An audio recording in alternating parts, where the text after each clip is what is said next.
1 Corinthians chapter 4. Don't imagine us leaders to be something that we're not.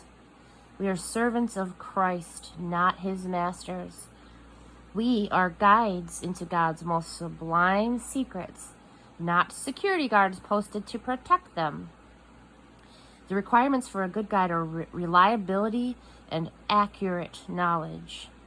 It matters very little to me what you think of me, even less where I rank in popular opinion. I don't even rank myself. Comparisons in these matters are pointless. I'm not aware of anything that would disqualify me from being a good guide for you, but that doesn't mean much. The master makes that judgment. So don't get ahead of the master and jump to conclusions with your judgments before all the evidence is in. When he comes, he will bring out in the open and place in evidence all kinds of things that we never even dreamed of, inner motives and purposes and prayers.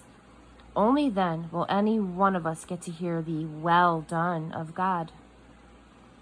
All I'm doing right now, friends, is showing how these things pertain to Apollos and me so that you will learn restraint and not rush into making judgments without knowing all the facts.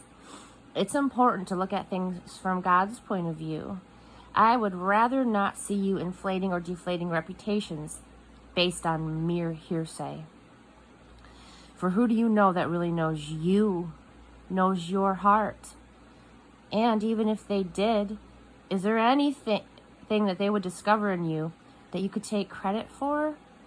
Isn't everything that you have and everything you are sheer gifts from God? So what's the point of all this comparing and competing? You already have all that you need. You already have more access to God than you can handle. Without bringing either Apollos or me into it, you're sitting on top of the world, at least God's world. And we're right there sitting alongside you.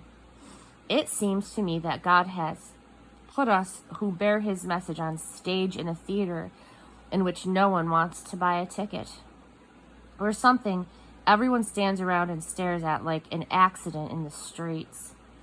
We're the Messiah's misfits. You might be sure of yourselves, but we live in the midst of frailties and uncertainties. You might be well thought of by others, but we're mostly kicked around. Much of the time, we don't even have enough to eat. We wear patched and threadbare clothes. We get doors slammed in our faces.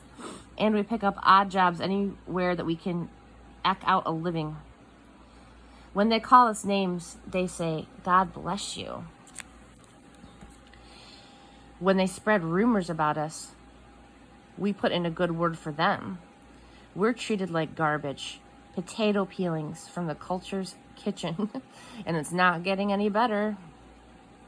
I'm not writing all of this as a neighborhood scold just to make you feel rotten.